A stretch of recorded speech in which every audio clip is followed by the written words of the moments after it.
का स्वागत है हमारे चैनल पोस्ट ऑफिस एग्जाम में। आज हम मैथमेटिक्स केरला सर्किल के 2020 का जो पेपर है उसके क्वेश्चंस को करेंगे। बिना किसी देरी के हम चलते हैं अपने पहले क्वेश्चन की ओर। पहला क्वेश्चन है कि एक पुरुष अपनी बीट के लिए साइकिल पर 10 किलोमीटर की गति से गया और अपनी बीट की 1 घंटा 30 मिनट में पूरी कर लेता है, तो उसको टोटल डिस्टेंस निकालनी है। तो हमारे पास क्या है, स्पीड दी हुई है। स्पीड कितनी है, 10 किलोमीटर पर आवर, और उसके अपने पास क्या है, टाइम कितना दिया हुआ है, 1 घंटा 30 मिनट,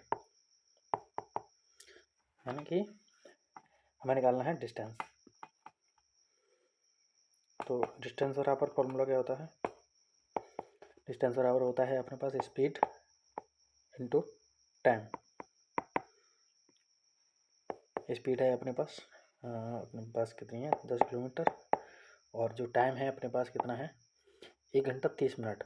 1 घंटा 30 मिनट जो है उसको हम केस में चेंज करेंगे, आवर में चेंज करेंगे, यानी कि 0.5 आवर हो जाएगा, जो कि टोटल हो जाएगा 1.5 घंटे। तो इसको 1.5 आवर से मल्टीप्लाई कर देंगे,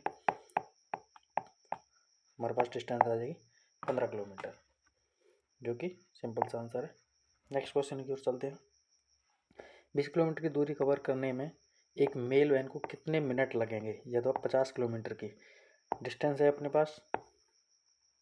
डिस्टेंस कितनी है, 20 किलोमीटर है, और स्पीड दी हुई है हमें, स्पीड कितनी दी हुई है, तो 50 किलोमीटर पर आवर।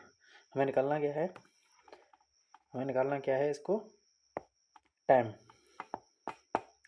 निकालना क्या है, टाइम। तो टाइम का फॉर्मूला क्या होता है, डिस्टेंस अपॉन स्पीड।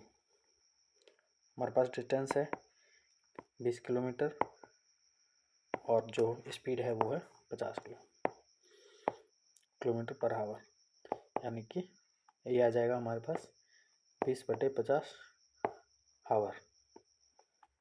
इसको जब हम सोल्व करेंगे तो 0.4 घंटे। हमें लेकिन टाइम निकालना है किसमें, मिनट्स में। तो हम क्या करेंगे, 0.4 का मल्टीप्लाई कर देंगे 60 से, यानी कि 24 मिनट। घंटे में हमें चेंज करना है, घंटे में दिया हुआ है, और इसको मिनट में चेंज करने के लिए हम किसका मल्टीप्लाई करें, 60 से, और आंसर आ जाएगा 24 मिनट। नेक्स्ट क्वेश्चन की ओर चलते हैं। 50 छात्रों की कक्षा में 60% लड़कियां, यानी कि टोटल स्टूडेंट कितने हैं, 50। गर्ल्स कितनी है, 60%, यानी कि 50 का 60% निकालना है। तो 50 2, यानी कि 30 गर्ल्स हैं। तो बॉयज़ कितने बचेंगे, 20 बॉयज़ बचेंगे हमारे पास, यानी कि टोटल 50 हैं, तो 30 गर्ल्स हो गई, तो 20 बॉयज़ हो गए। अब वो कह रहे हैं कि बाढ़ की स्थिति के कारण 40% लड़के एब्सेंट है। क्या है, एब्सेंट है। तो एब्सेंट कितने हैं लड़के,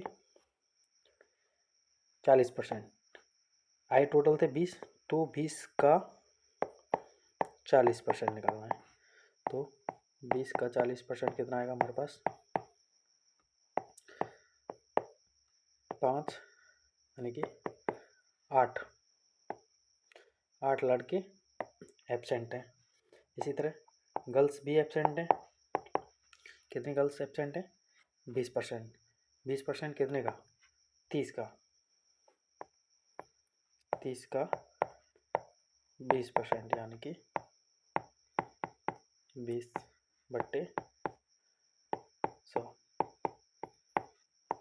6 गर्ल्स। कितनी गर्ल्स, 6, यानी कि टोटल एब्सेंट कितने हैं हमारे पास, 8 लड़के और 6 लड़कियां। टोटल एब्सेंट कितने हैं, टोटल एब्सेंट स्टूडेंट है हमारे पास 8 + 6, यानी कि 14। तो टोटल प्रेजेंट कितने होंगे, टोटल प्रेजेंट कितने होंगे, 50 थे 14 एब्सेंट आए नहीं है, यानी कि 36 जो है हमारे पास स्टूडेंट्स जो हैं प्रेजेंट है। पूछा क्या है, कितने प्रतिशत स्टूडेंट जो है हमारे पास प्रेजेंट है। प्रेजेंट कितने हैं, 36, कितने में से 50, परसेंटेज निकालने के लिए 100 से मल्टीप्लाई, यानी कि 72%, यानी कि 72% जो है हमारे पास स्टूडेंट्स क्या हैं, प्रेजेंट हैं हमारी क्लास में। नेक्स्ट क्वेश्चन, एक व्यक्ति ने अपनी कार 5 लाख रुपए में बेची यानी कि सेल की, एसपी जो कि कितना है 5 लाख। अब बेची है तो यानी कि कम में बेची होगी, तभी हमें उसके 10% की क्या हुई है, लॉस हुआ है। यानी कि अगर कॉस्ट प्राइस जो सीपी है वो कितना है 100, तो एसपी कितना होगा 90। क्यों होगा, क्योंकि 10% की हमारे पास क्या है, लॉस है। लॉस कब होगा, जब कम पे बेचा जाता है। तो हम अपने परसेंटेज वाले फॉर्मूले से याद करने, हमें निकालना क्या है, सीपी निकालना है, यानी कि 100 निकालना है। दिया हुआ क्या है 90, यानी कि 90 कितने के बराबर है 5 लाख के, तो एक कितने के बराबर होगा 5 लाख बटे 90, तो हमें निकालना क्या है 100, 5 90 मल्टीप्लाई 100। इसको जब हम सॉल्व करेंगे तो हमारे पास लगभग आंसर आएगा कुछ 5.5,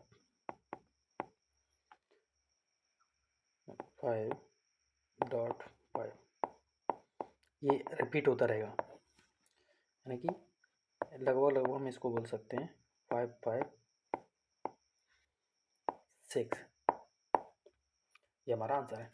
अगर आपको दूसरे तरीके से भी करना है तो आप सिंपल सा फॉर्मूला लगा सकते हो। सीपी का फॉर्मूला होता है सीपी बराबर SP multiply 100 minus loss percentage.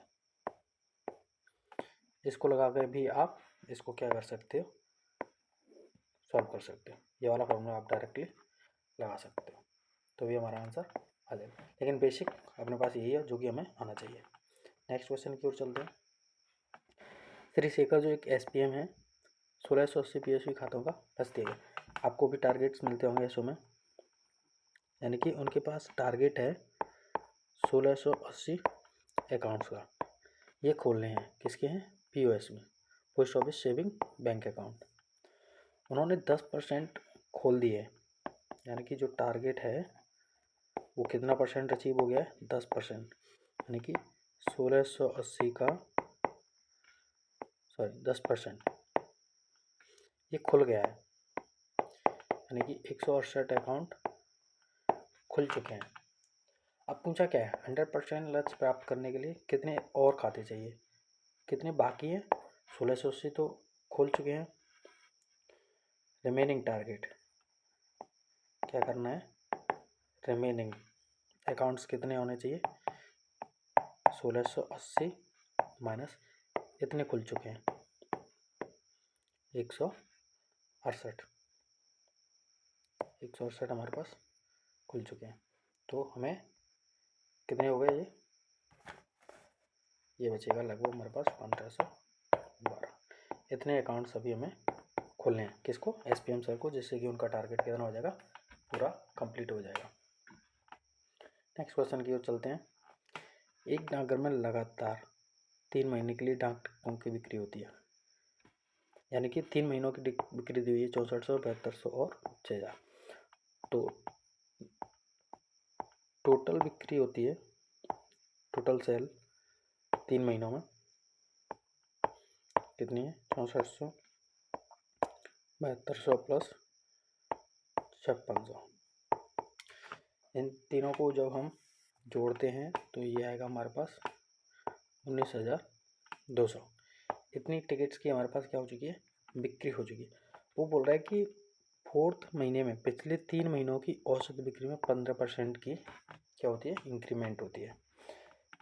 औसत में एवरेज निकालना है हमें पिछले 3 मंथ का, तो क्या होगा, इसको डिवाइड करेंगे हम कितने से, 3 से। एवरेज निकालने के लिए कि हमें टोटल में डिवाइड करते हैं, यानी कि 6400। ये है हमारे पास एवरेज सेल 3 महीनों की। अब वो कह रहा है कि इस एवरेज में 15% की इंक्रीमेंट हुआ है, यानी कि 6400 का क्या हुआ है, 15% बढ़ गया है। तो हम निकाल लेते हैं 6400 का 15%,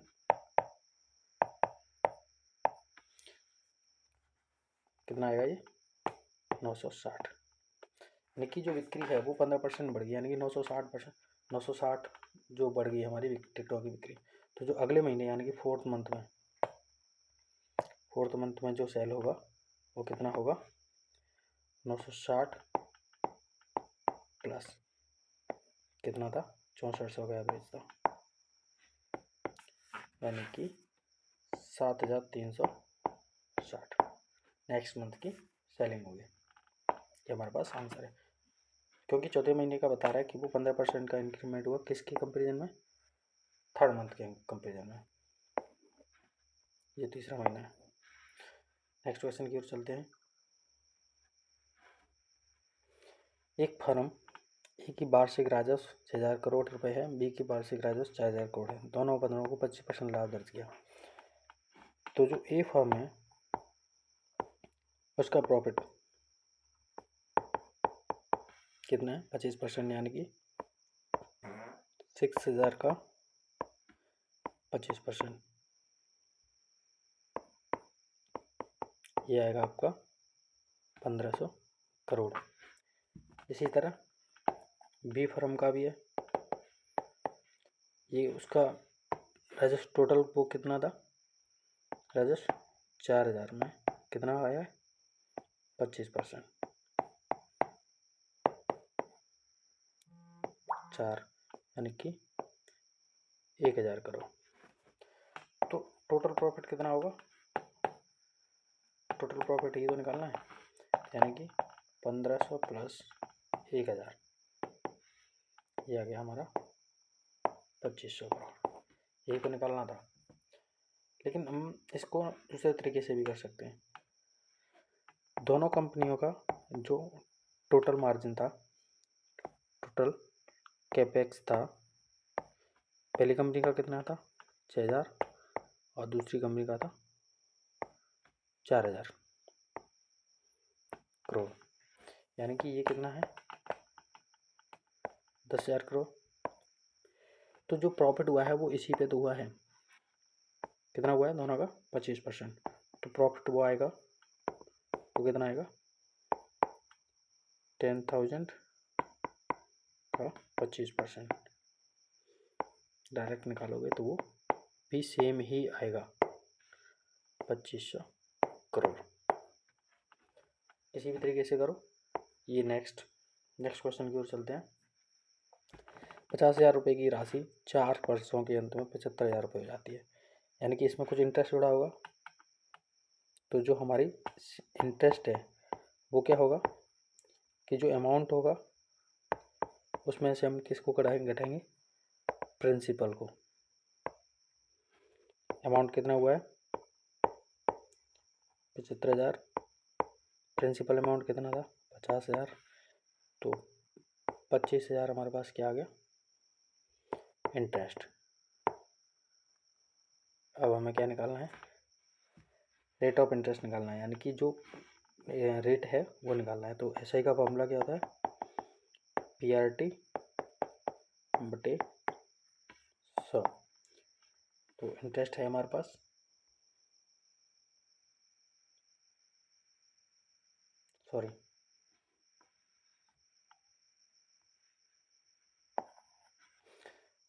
तो जो रेट ऑफ इंटरेस्ट है वो कितना होगा, यानी कि हमें ये दिया हुआ है एसआई कितना है 25,000, प्रिंसिपल कितना था 50,000, टाइम कितना है 4 साल, आर निकालना है बटे 100। 30 से फिर 3 0 जाएगा और ये 50 से 2 बार, 2 से 2, यानी कि R बराबर आएगा 25/2, 12.5%। ये हमारा रेट ऑफ इंटरेस्ट होगा, जिससे हम कैलकुलेट करेंगे तो 4 वर्षों के अंत में हमारा जो अमाउंट है वो कितना हो जाएगा, 75,000 रुपये हो जाएगा। नेक्स्ट क्वेश्चन की ओर चलते हैं।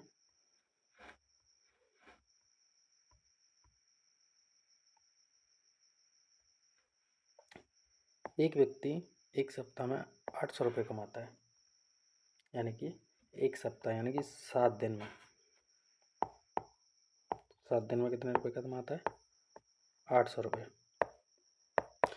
वो कह रहा है फरवरी 2020, तो फेब जो 2020 है उसमें दिन कितने होंगे। ये एक लीप ईयर है, क्या है, लीप ईयर है, तो ये फरवरी जो होगी वो कितने दिन की होगी, 29। लीप ईयर चेक करने के लिए हमको क्या करना है, 4 से डिवाइड कर सकते हैं, तो अगर डिवाइड होगी तो इसका मतलब उसमें फरवरी जो है 29 डेज की होगी, अदरवाइज 28। तो उस फरवरी में 29 दिन हैं, 7 दिन काम नहीं किया, यानी कि 22 दिन उसने काम किया। तो 22 दिन काम किया, तो वो 22 दिन में कितने कमाएगा, तो यहाँ पे 7 दिन में कितने कमा रहा था, 800, तो एक दिन में कितने कमाएगा, 800/7, तो 22 दिन में कितने कमाएगा, 800/7 गुणा 22, यह आएगा लगभग 2500, 14.29 रुपये। इसको जब हम सॉल्व करेंगे तो हमारे पास ये आंसर आएगा। चलते हैं हम नेक्स्ट क्वेश्चन की ओर। ABC किसी काम को 100 दिन, 20 दिन और 25 दिन में कार्य पूरा करते हैं। यदि भी एक साथ कार्य करें तो हम इसको अपने फॉर्मूले से करेंगे, यानी कि A करता है 100 दिन में, B करता है 25 दिन में, C कर रहा है, सॉरी ये B 20 में, ये 25 दिन। एलसीएम ले लेंगे, 100 आएगा। A की एफिशिएंसी जब उसको हम इससे डिवाइड करते हैं तो कितनी, 1, 20 की कितनी आएगी, B की कितनी आएगी, 5, और C की कितनी आएगी, 4। इन तीनों की एफिशिएंसी एक दिन की कितनी है, एक दिन की एफिशिएंसी, एक दिन की एफिशिएंसी कितनी है, इसको जोड़ लो, 1 + 5 + 4, यानी कि ये हो गई 10। इसको हम टोटल वर्क बोलते हैं, क्या बोलते हैं, टोटल वर्क बोलते हैं, जो एलसीएम लेके आता है। और ये हो गया एक दिन का कार्य, एक दिन में कितना काम करते हैं वो, 10, तो टोटल कार्य कितना है, 100। तो उस 100 को करने के लिए कितने दिन की ज़रूरत पड़ेगी, दिन की आवश्यकता होगी 100/10, 10 दिन। ये है हमारा सिंपल सा फॉर्मूला। अगर आप इसको करना चाहते हो तो आप दूसरे तरीके से भी कर सकते हो, एलसीएम लेके, जो आपने क्या हुआ, यानी कि 1/100 + 1/25 + 1/20। इस मेथड से करोगे तो आपको थोड़ा सा लेंथी लगेगा, ये बेस्ट है। आप हमारी पुरानी वीडियोस को देख सकते हो, उसमें भी हमने यही तरीका अपनाया है, जो कि सबसे अच्छा है। थैंक यू गाइस, आज के लिए बस इतना ही। नेक्स्ट वीडियो में मिलते हैं हम आपको जल्दी, तब तक के लिए थैंक यू। हमारी वीडियो को लाइक, सब्सक्राइब कीजिए, धन्यवाद।